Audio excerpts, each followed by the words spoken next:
Okay, good morning, everyone who is here. I don't see anyone here yet. But to my, I'm sorry, my cousin Iona is here. Okay, Iona, can you hear me? I guess that's the first question I need to ask.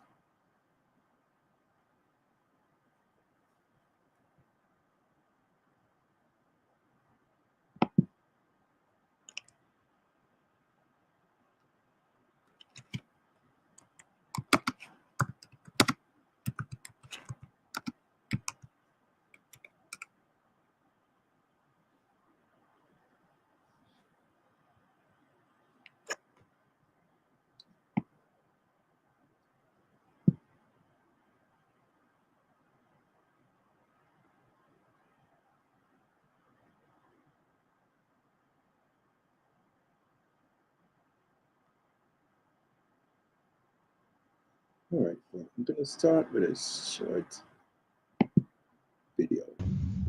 Hotep family. Our African ancestors invented written language tens of thousands of years ago. The scholar Shakanta Diop stated, European languages must not be considered diamonds displayed under a glass ball, dazzling us with their brilliance. And Dr. John Henry Clark informs us, to control a people, you must first control what they think about themselves and how they regard their history and culture.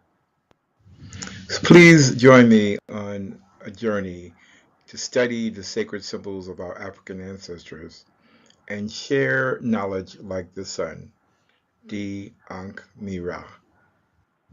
Subscribe and participate in this journey to self-knowledge. Shem Hotep.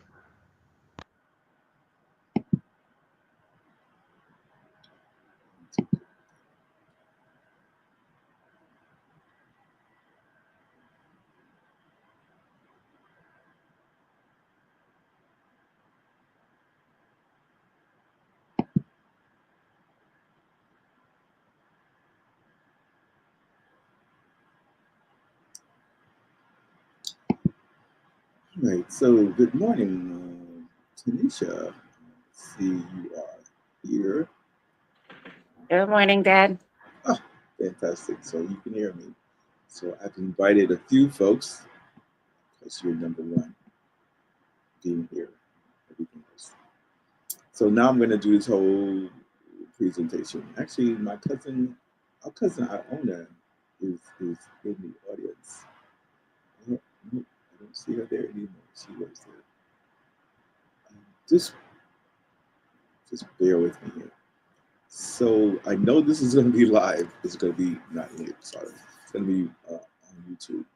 So I'm going to let's just go through the whole thing. Dad, there's like a background noise, staticky thing happening Background noise. I don't know what it's. when you talk, but just keep going. I'll let you know if it continues. Okay. Uh, don't hear about. Do you hear? All right. So someone just texted and said they can't make it. All right. So let me go to my little story here. Right. So first, let me see. I'm gonna add stuff to the stage and see how that works. So that's the video that I just played. You able to hear that video? You're not there. Say that again. Were you able to hear that video? I was, yes. Okay, good. All right. So this is an indication that this program is going to be deep. So I have that image there. So how did I get into this? Well, as you know, I went to Egypt twice. It's the second trip to Egypt, 1988. Took the whole family, as we can see. I'm not going to name names, but definitely one of those people is my daughter Tanisha, to my left. And younger daughters are below. And this was my second trip. The first trip, I thought I learned something. And the second trip, I learned a little bit more. And then, of course, I decided to keep going. So on my third trip, well, this may not have been my third trip, but this is a third trip. I actually went to Egypt, I think 8 or 9 times. I actually lost count. This is my youngest daughter, Angelique. This is, according to her, this was 1993. And what we see here is what's known as the Giza Plateau. You could actually see 2 full pyramids and part of one. There are 3 pyramids on this plateau, 3 large pyramids, and then there are pyramids of the queens that are also there. Not really talking about pyramids today, though. Just want to talk a little bit about how I got to where I'm at. I did take another trip to Egypt. This, according to my daughter, Michelle, was around 2000. I'm not sure which number of trips this was, but my last trip was 2001. So she wasn't on the last trip, so this had to be prior to 2001. In this case, we are in what's known as the Valley of the Kings. Again, this video is not about that specific topic. Future videos will be presented on those. So at least 3 trips, 3 different trips that I have images of with me and family. But again, I've taken at least 8 trips there. So what are we talking about today? Okay, well, historically, what we can discover, can find out easily, is that ancient Africans along the Nile had many images of what we call gods. They didn't use the term gods, they used the term Netcheru or Netcher. I only, sometimes it's spelled out Netcheru. Sometimes it's just written with the letters NTRW. Pronounced Netcheru usually. So these are some images of the Netcheru. The Netcher at the top is the Netcherette, female. Is Newt holding her up is Shu. At the bottom is Geb. We'll talk more about that at some future time. The idea of gods or goddesses. Actually, I'm going to do a little bit of chronology here. These are what are identified as the Roman gods. The Roman gods actually are just renamed Greek gods, and these are the Greek gods, right? And the Greek gods are according to AI, the Roman gods largely share the same function and stories as the Greek gods, so these are really the same. The key difference is the Roman gods are essentially the same Greek deities. Oops, I lost that. The Roman gods are the same, essentially the same Greek deities with Latin names. Likewise, the Greek gods are essentially Egyptian gods with Greek names. So we do have this continuity of deities, a continuity of gods, and the oldest gods, the oldest identifiable deities would be those that we identify as Netcher or Netcheru. Right, so, and I'm going to talk in my lessons about these Netcher or Netcheru, the female named the Netcherette. Okay, so now I did earlier, it's Lamont. Okay, I had Lamont to the stage. Good morning, sir. Okay, your mic is muted. Morning. Good morning, right? So my daughter's here. Her image is not shown. My oldest daughter, Tanisha, is here. But welcome. So Tanisha, this is one of our cousins that you haven't met. Yeah. And from the Good morning. picture, good morning, the picture of you having her together, you look Yeah, like one of my sons. yeah. Well, we'll So see. it's definitely a family resemblance. Okay, very good, very good. So I'm just moving on because I just want to get this completed today, and it's a first real experiment of this. So just bear with me. All right, so just continuing. So I did previously do a lesson of about a female god, a female god. Let's see if I can get that up here. Right, so this had 16 slides to it. I and again I have how many slides do I have? Right, so first of all, let me remove this because it's on slide number 16 now. So I need to get down to number 1. I have 26 videos on YouTube right now. Um, but this is one. This was number 3, and this is how I started my videos. Okay, why do we keep losing it? I'm sorry. Adding to stage. There it goes. Using technology here is a little new to me. So I usually started my videos with this image. This is actually one of the deities. This deity is actually named Jehuti.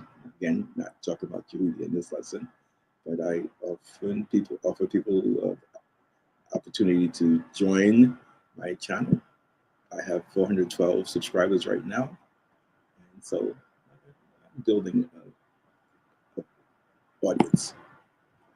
So again, this was lesson number 3, the remix, right? And I'm going to talk more about this Mdw Ntr later, but just wanted to talk to you, present the fact that there was some earlier versions of what I was doing, and I'm trying to improve as we go along. But the objective of this course, the course that I've been offering, is to be able to read the sacred script of African and African ancestors, right? And that sacred script is by the Greeks called hieroglyphs. It is technically or more properly known as Mdw Ntr. So lesson 3 focused on this female god. The female god name, the term we use is goddess. Uh, in Mdw Ntr, she would be a Netreret. Right, so this is my aunt, and again, this is a previous version of a lesson. So I'm gonna do the previous version, then I'm gonna do the updated version to show you or present my progress. I hope so, and I'm not gonna spend a lot of time on the old one.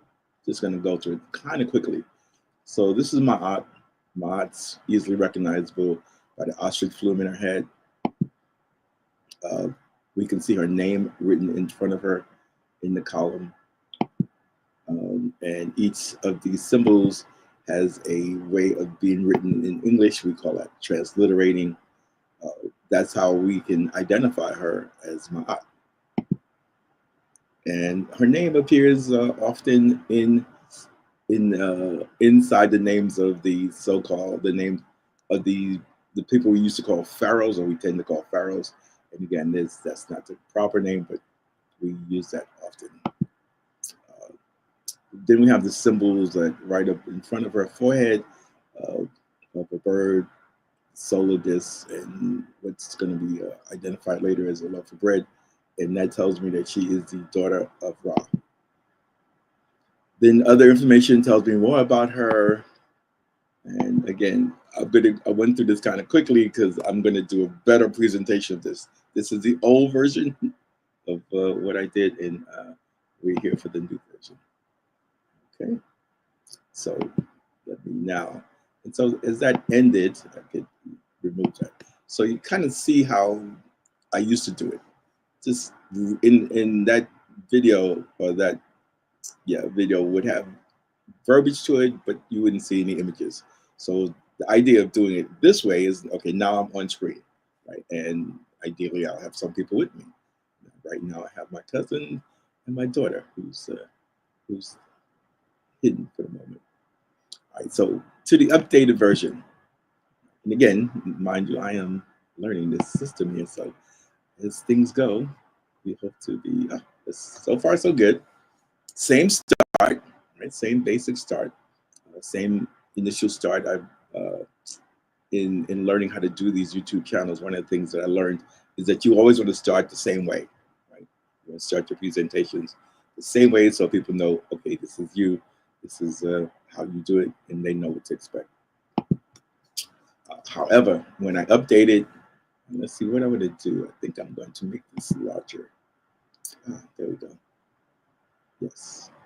So here, I could hide this. So here, and I kind of changed the verbiage a little bit, and I see that someone has joined us. Hopefully, that is my cousin Iona. Iona was on earlier, and I think he may have gotten back on. Okay, so again, changing the verbiage a little bit, I changed it to our goal is to be able to read the sacred script of our African ancestors. That sacred script is known as Mdw Ntr. Now, how do we know that? How do I know that? Why does it say slide? Oh, here. I'm sorry.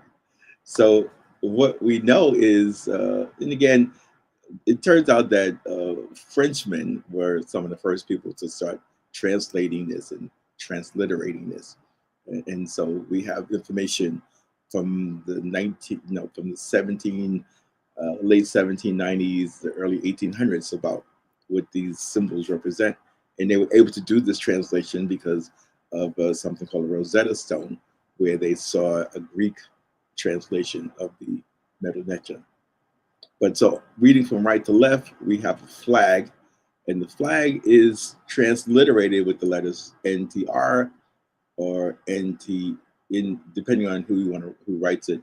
They can write it NTCHER or whatever, but it is NTR for me, and it's Ntr or Ntr, and the walking cane is transliterated as Mdw.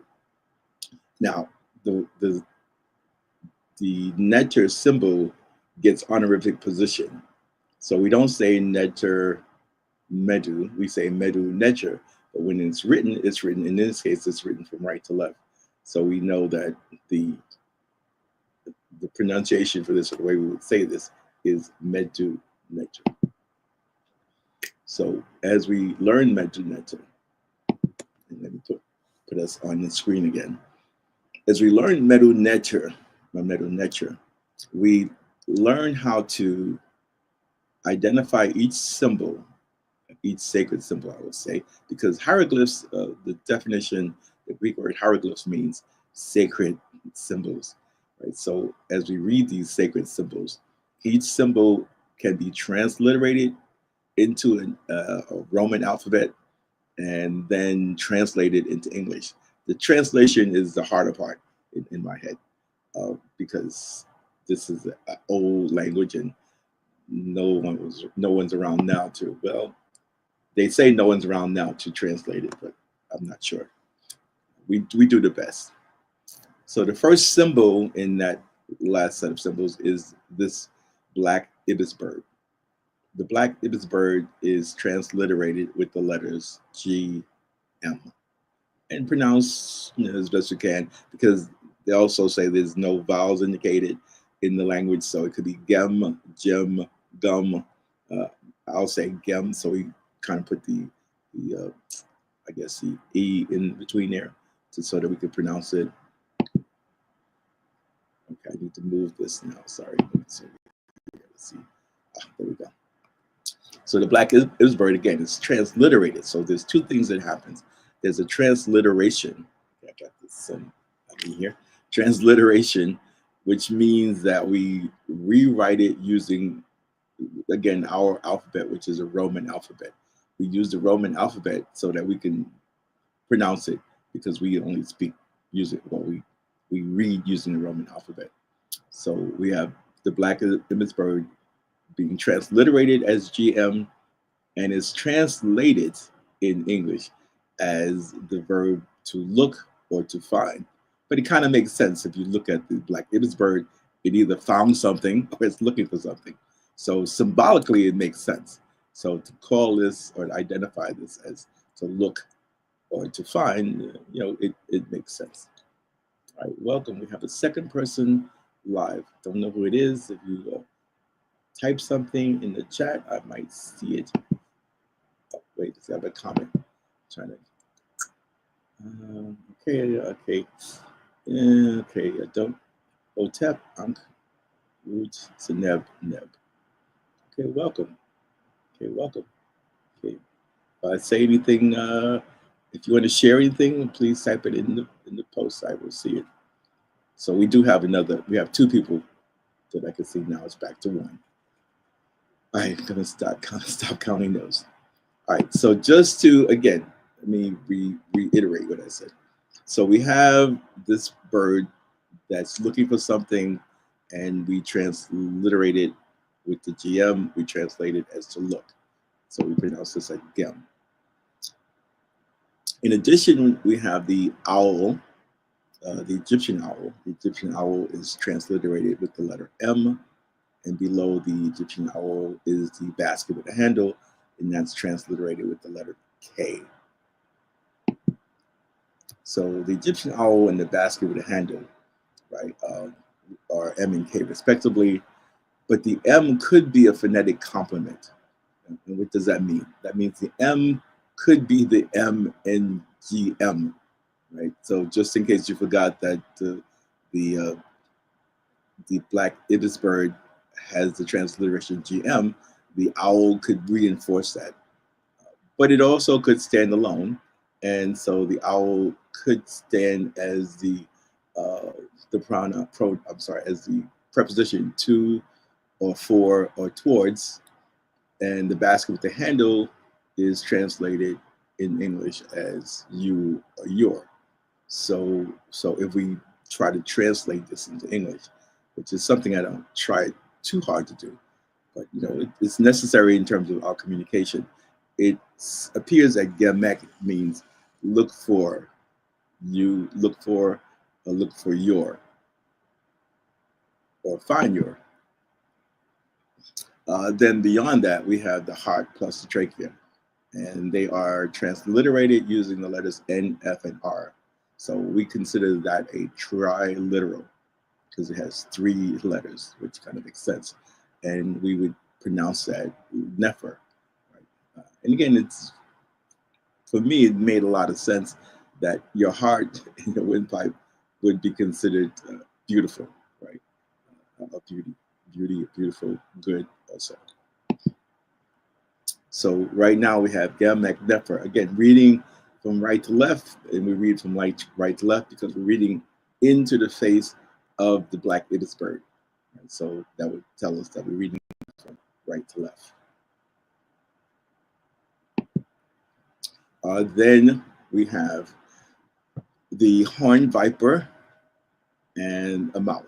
Right? So the horned viper is transliterated with the letter F, and is translated as he, him, or his. Right? So it's what we call the third person singular, third person masculine, right? And it could be possessive, so it could be his, he, his, or him. And the mouth is transliterated with the letter R and translated as to or for, again, a preposition. So if we put that all together, we have Gem, Mek, Nefer.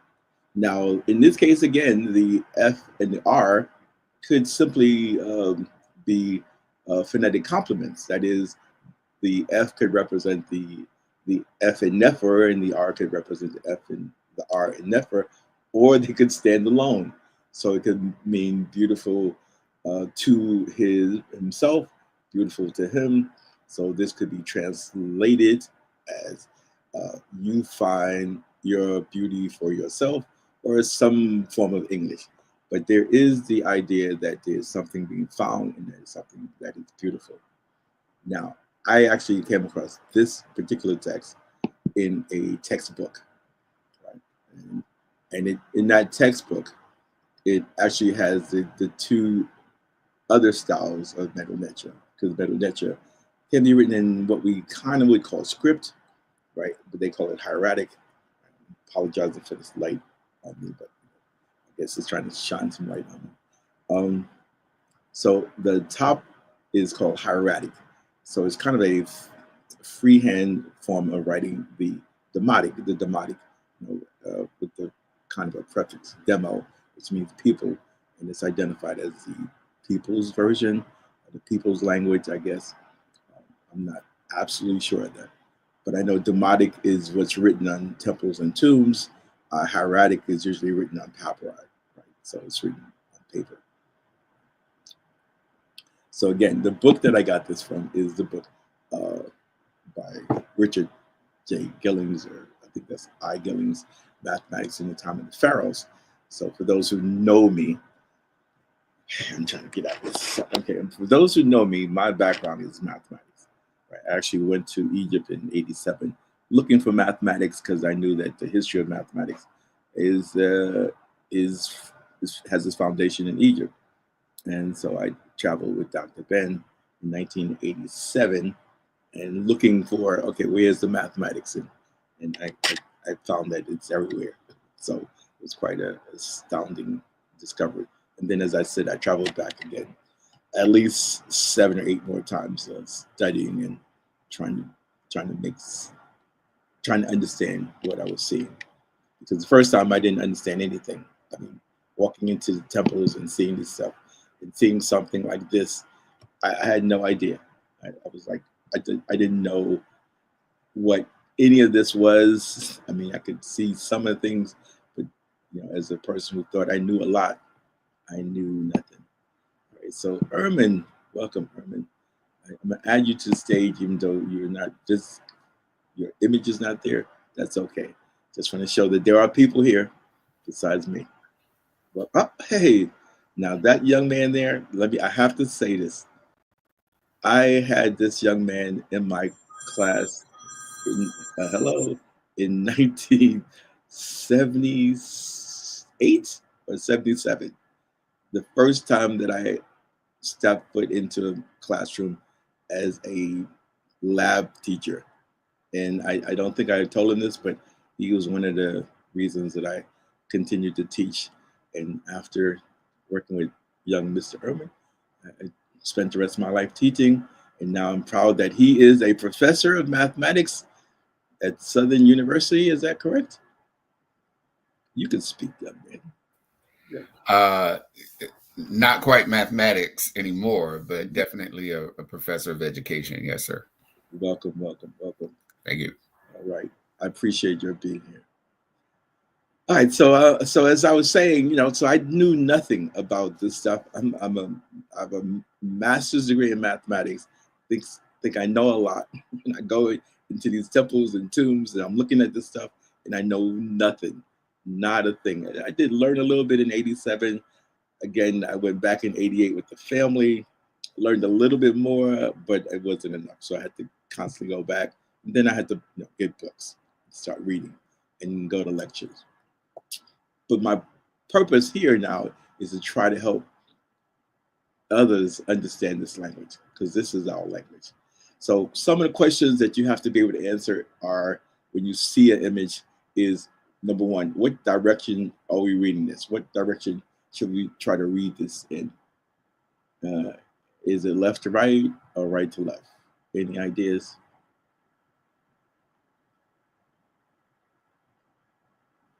There's only 2 choices. You have a 50-50 chance. Don't make me call on somebody, because I do that as a teacher. Right to left. Right to left?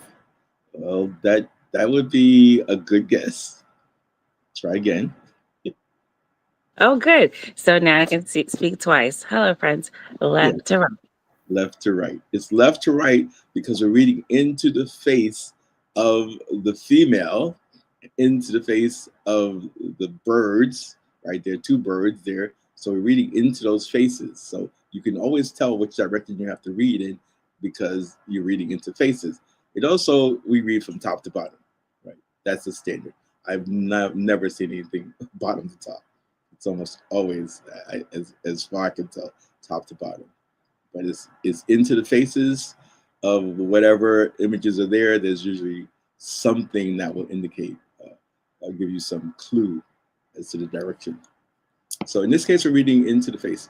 Are there any symbols that you recognize other than my daughter? I'm not asking Tanisha because she actually had had me as her teacher for a while. So any other symbols that you recognize?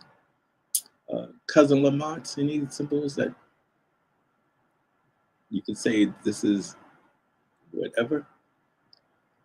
Can I make this bigger? I could make it bigger. Get this off the screen. How about that? No, I'm not able to make Nothing? sense of it in my mind. I see the symbols, the duck, the birds, Okay, the there you go. feather, There's a duck. There's absolutely right. hmm There's a the couple of symbol for a mouth, and a mouth. Actually, very good. See? yeah. Okay. Anything else, yeah, Mr. Irving? I think he's covered the ones that are obvious to me. How Some about of the the others may take a little bit. top right hand? Top right hand. Yeah, A faces. face is all right. That's good. Yeah, faces and a bird. I see.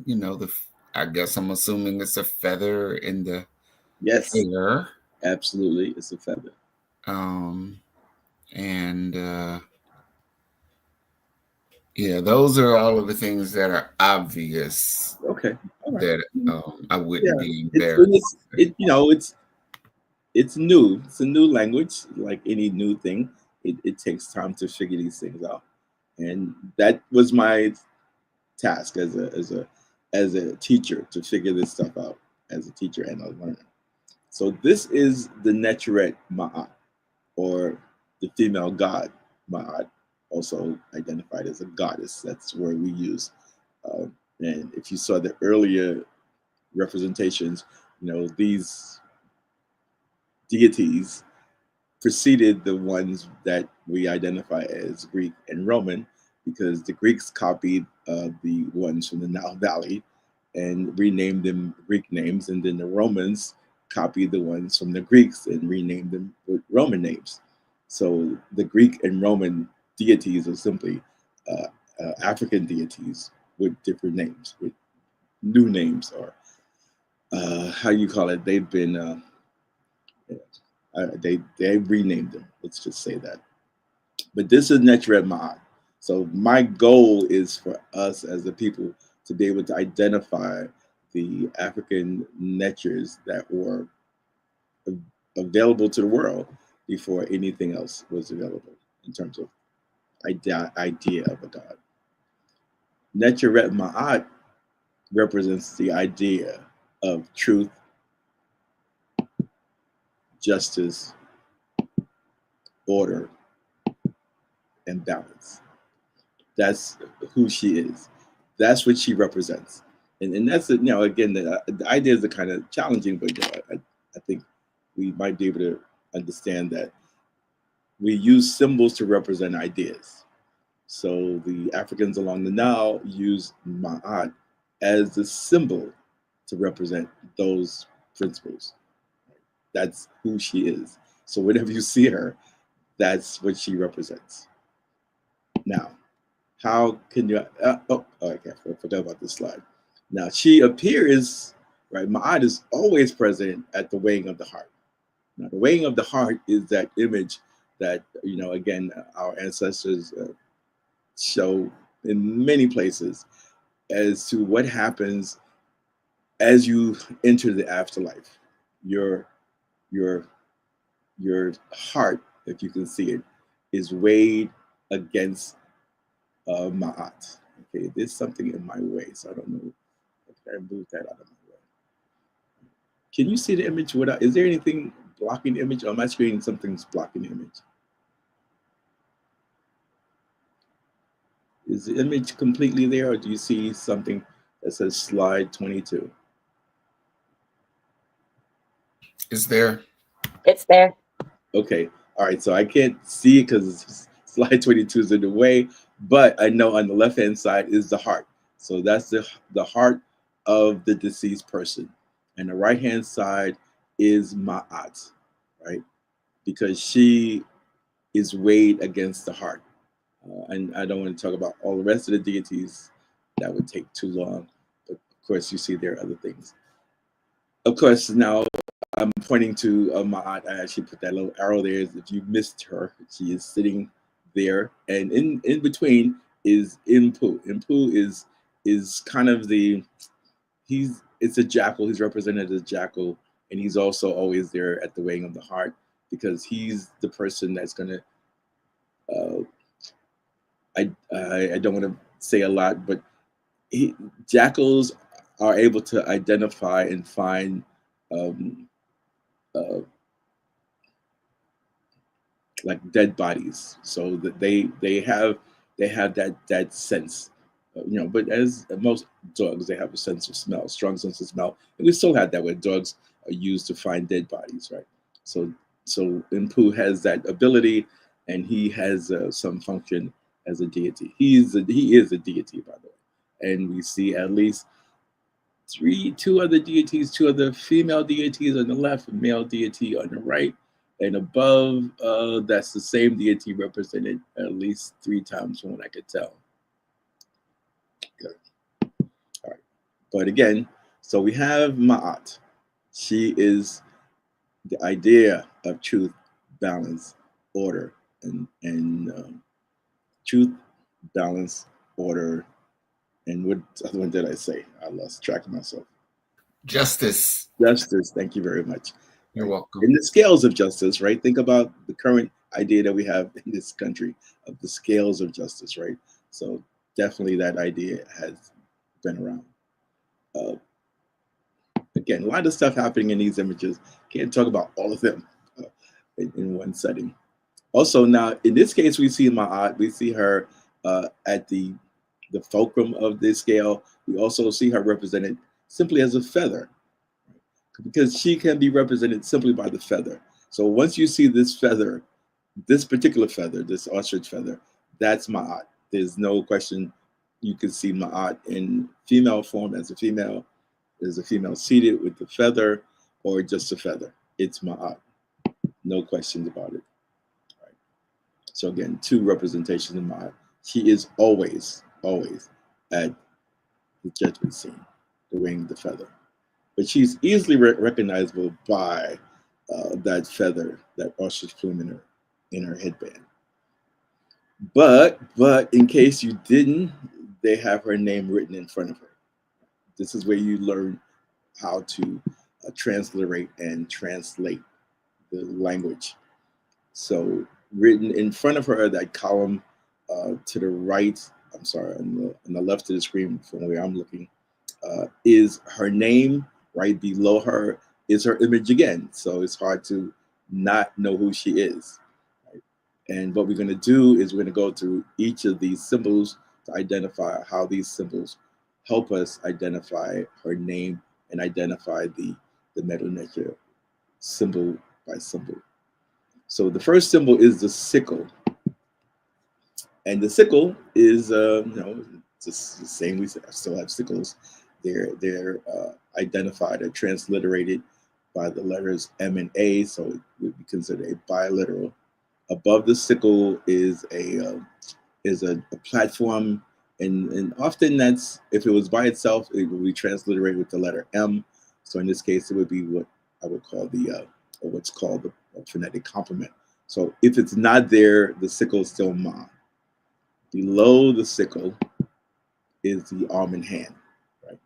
So the arm and hand is transliterated with the letter A, and is again probably the phonetic complement, because if it wasn't there, that would still be Ma. But with it there, we're pretty certain now that, again, with the platform above, with the arm and hand below, we could be certain that that's Ma, right? So it's kind of reinforces what we have. So that's the idea of phonetic complement. And below that, we have the loaf of bread.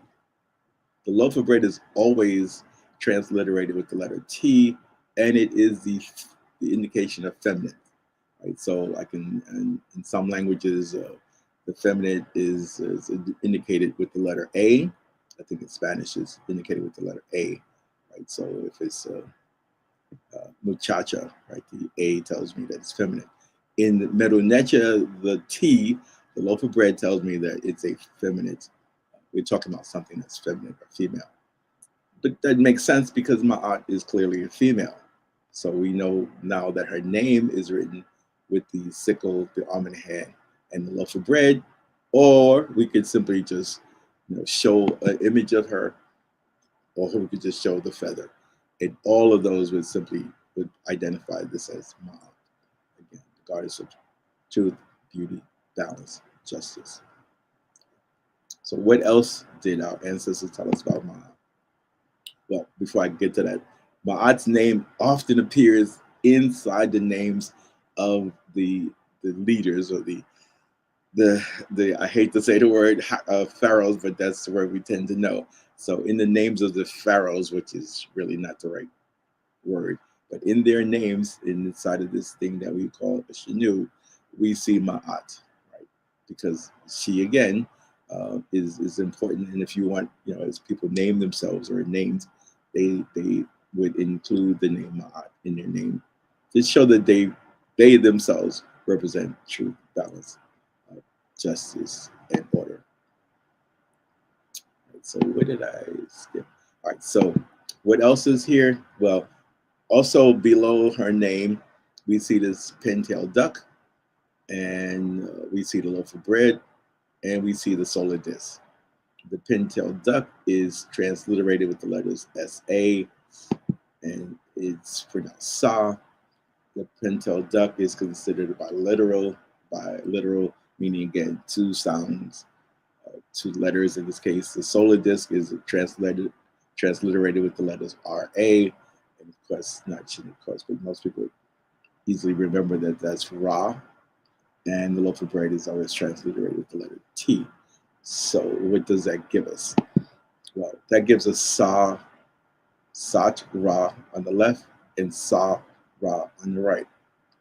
Sa Ra is translated as son of Ra, son of the sun, son of Ra. And while Sat Ra is transliterated as daughter of Ra. Right. So we know now that Ma'at is Sat Ra, or the daughter of Ra. Questions? Comments? Okay, I shall continue. What else do we know about her? Well, right in front of the feather, we have this this item, and I think I have the slides. Okay, let me move to that one. We have the twisted flax, which is transliterated with the letter H, and we have the cup, which is transliterated with the letters H and N. And again, the twisted flax, so the H is probably the phonetic complement.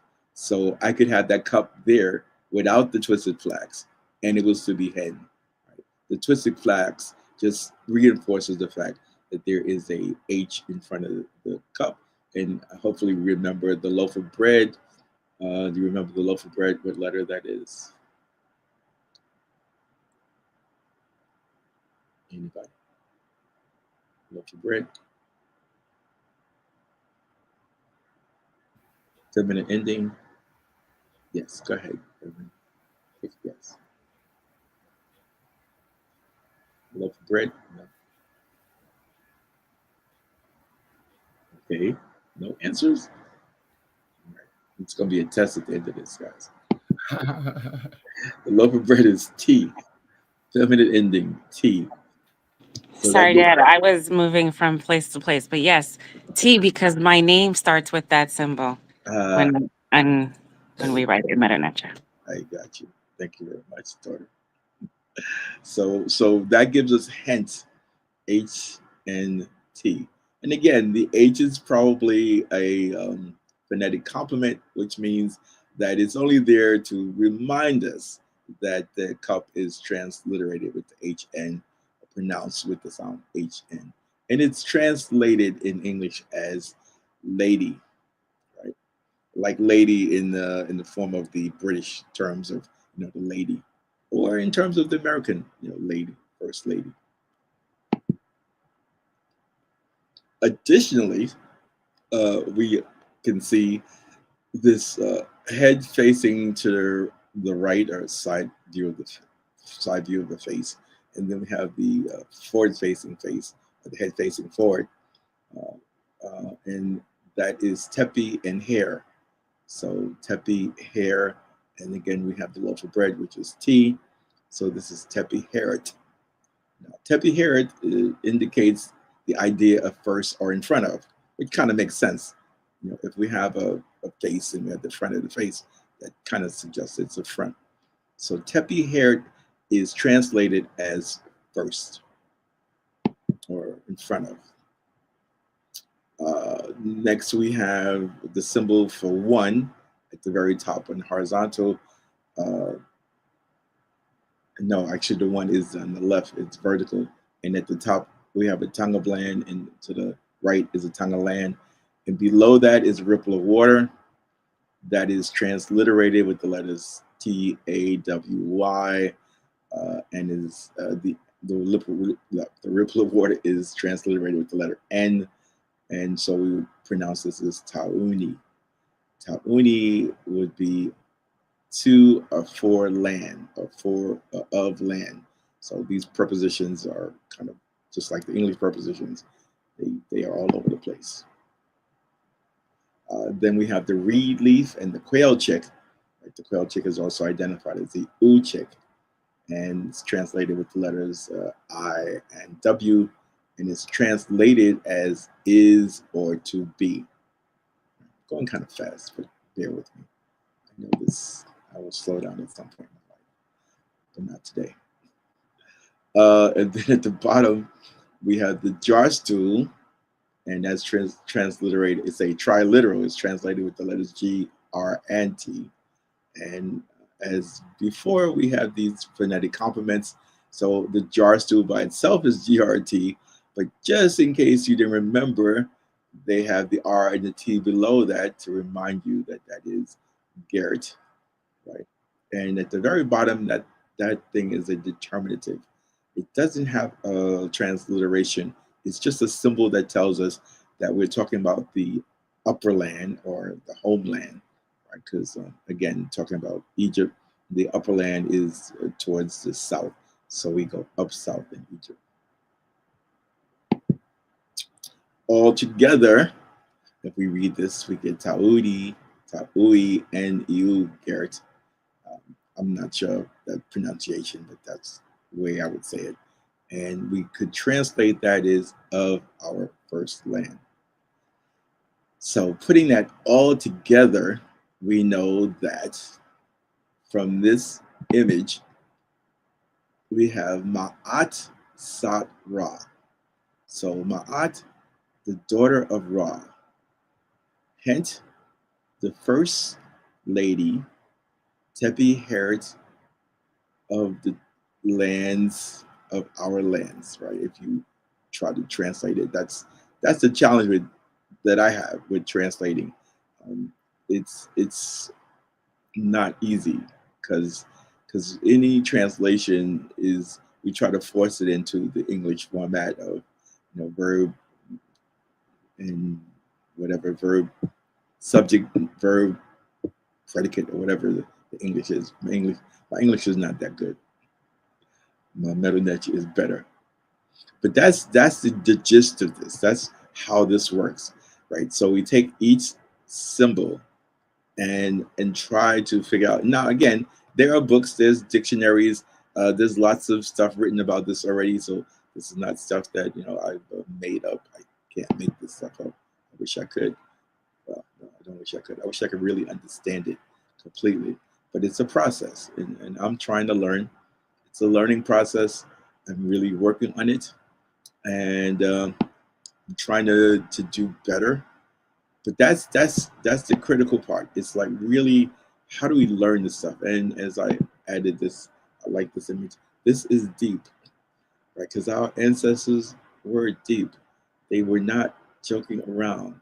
They really wanted to explain the world and leave us images so that we can look at those images and relate to the world within ourselves, right? If that makes sense to you, because the way the world is now, this is not our culture.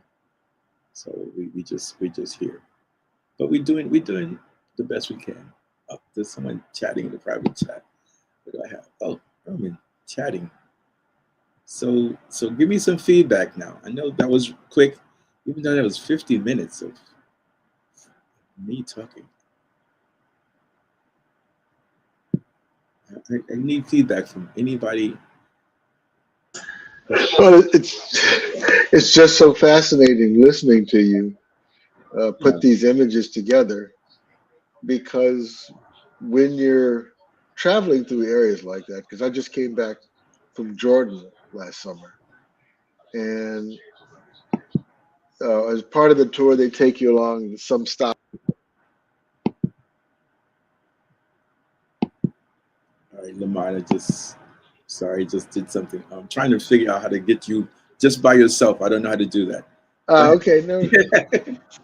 It's like, how did they communicate with each other? You know, How did because they? you're going such long distance, even within Egypt, from north to south. Yeah, that's a. You got to communicate to do commerce. You have to communicate to have like they a travel. united country like that. Well, okay, that brings us to the history of the region. And I'm like actually I'm supposed to teach a course on that this summer, because the history goes back, because what the people that we call Egyptian, what they say is they come from the foothills of the mountains of the moon. So they come from the upper region. And again, we have to realize that when we go south, we're going up south. Okay, so you're talking upper region, meaning Sudan, that Yes, area? yes, Okay. yes. Sudan, but even further up, Mm-hmm. all the way down to Mm-hmm. Kenya and Yeah. Tanzania, where Mount Rwenzori is, in Kilimanjaro. The Nile starts way down there. Yes. People travel along the river, and they, you put a boat on the river, it's going to flow up the river. And there were civilizations that were started. There were older civilizations. Egypt is very new. See, we think Egypt is at the end of that. At the end of the river. Okay. It's at the end of that process, and so it's a long history. I mean, the language that we're looking at, this language is so old. I don't know that anyone can put a date on when they first wrote it. Yeah. I mean, it's fully developed when it gets to Lower Egypt in the area that we call Cairo. But it's in stone, and I don't think there's anything more fascinating than trying to read this. So, but I appreciate your participation. It's been a pleasure for me. I will definitely be trying to do some more of this stuff, and I should say stuff, some more lessons. I actually have another lesson that I'm working on, so we'll see how that comes out and when I get it together. Anything else? I mean, I don't want to keep people. I could. But, something you said reminded me of our reading, but when we talk about our reading, it'll come to me. But I don't know. So hello. Oh, sorry. I had to keep my camera up because one, I have dogs, and two, they bark. But so now that I'm in a hidden spot, they're sort of like not right there. But my dad and I are reading a book together, and something that you said, it'll come back to me, but something you said about studying all this and everything like that, and it being new but not new to us, and why we don't delve into it. It'll come to me when we talk later. No problem. And you talk about balance. Yeah. And all through my studies and things like thermodynamics, physics, that's the first thing you talk about is a balance. Well, imagine an energy balance, a mass balance. Yeah. Right. Well, I mean, imagine how it is that our ancestors were able to build these temples and these tombs. Yeah. And it's they had to know.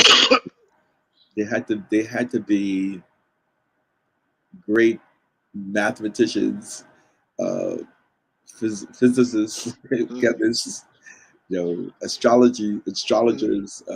It's just truly fascinating.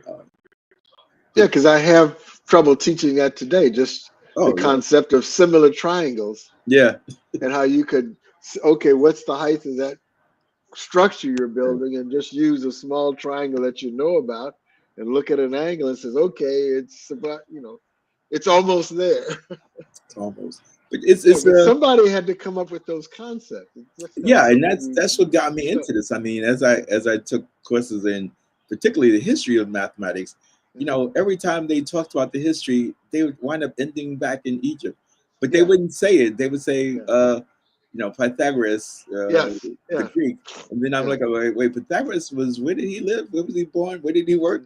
It You was know, about 3,000, yeah, it's like 2,000 years yeah, ago. where did they study? Where did Yeah, he study? yeah, How did they get their information? uh-huh, And but it's a fascinating field. I enjoy it.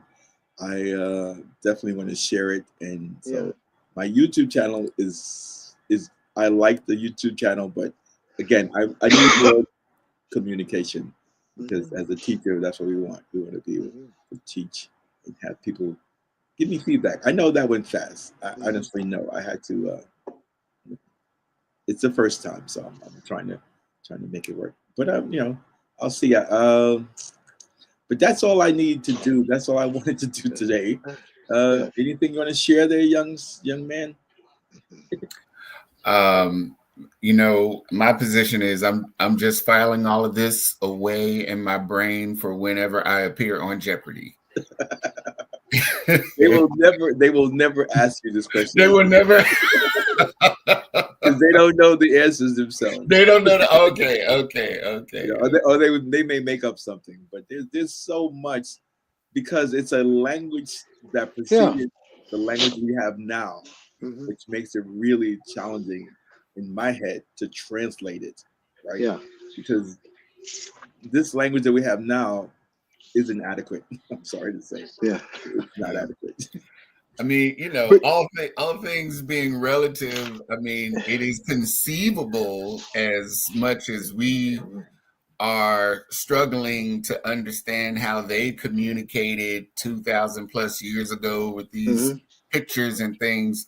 It's conceivable if we move forward 2,000 years, that generation may have trouble understanding how we Yeah. how we how we were doing what we were doing, Hmm. just given the advancements.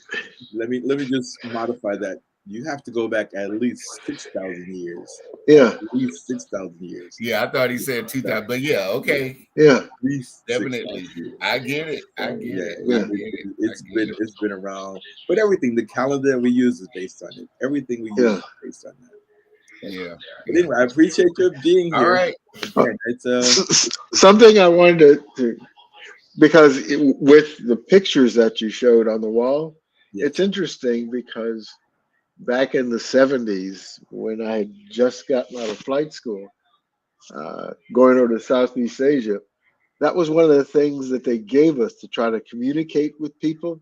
yes, They call it a pointy talkie list, but it was pictures that the person you're trying to communicate with would understand, and you understand. So you kind of point your way through these pictures to get the message across to that other person. right. And Yeah, one of the other beauties of the yeah, language because it's not just the symbols, the Mdw Ntr as I call it, but it's yeah, also the pictures.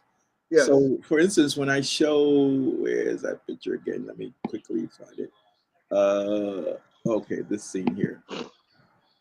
When I show, Yes. that's not it. Why does Okay. this not come up? I'm going to add this to the scene. So this, so I don't have to read anything in terms of words on here Yeah. to know that there is something being weighed, that it's a heart being weighed. It's being weighed against a feather. There's images of, well, first of all, on the left we see two people look like they're entering, right? We Hmm. see people above, which are probably Yeah. judges, right? We see this animal at the right, which probably suggests that if this heart doesn't balance, it's in trouble. So without, Yeah. without being able to read the language itself, Mhm. the images tell me, oh, okay, I see Yeah. what's happening.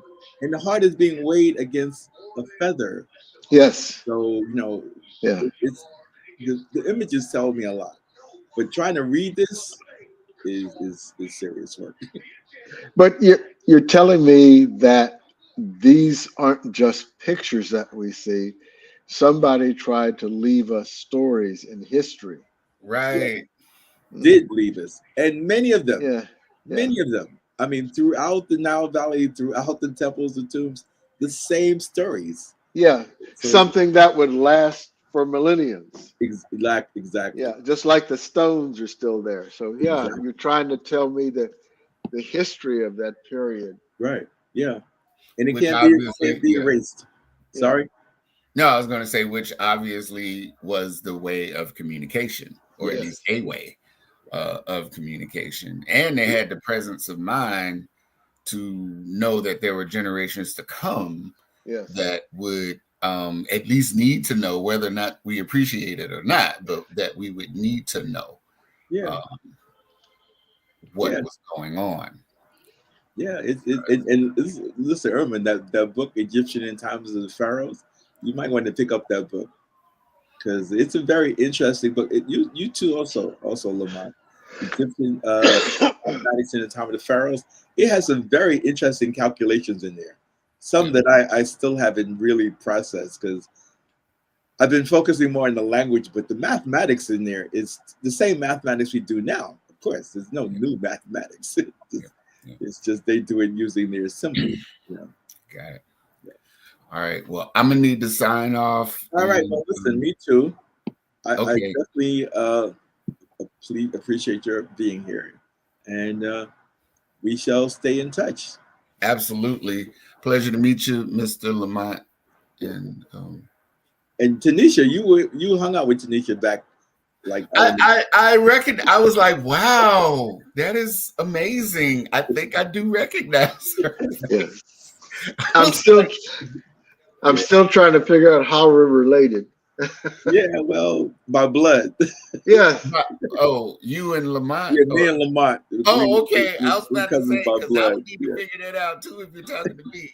It's not yeah. it's not just blood. It's this thing called New Orleans in 1950s, and Oh, okay. yeah, Oh, our neighborhoods weren't that big. yeah.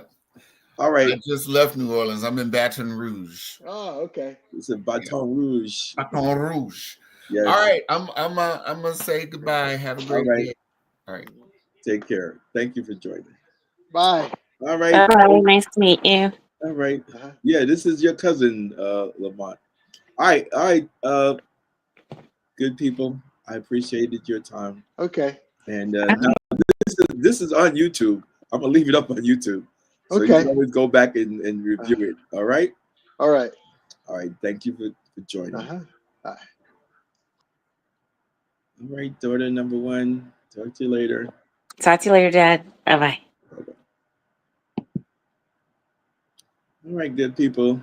Uh, I hope you enjoyed this. I do want to suggest that if you really want to join the class, let me know. You can email me. Let me see how can I put this up there. Put a banner up there. Let me go to this. Nope, just do just me. All right, and I'm going to add something to tell you how to join a class. If I could make it happen.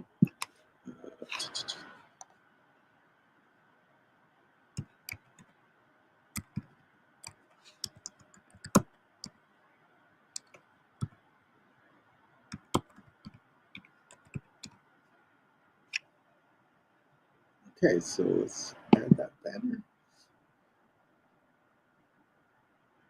There it is. All right, so this is my email for anyone who's interested in joining a class. Cost you nothing but some time, and give me feedback on what I'm doing, and we could learn together.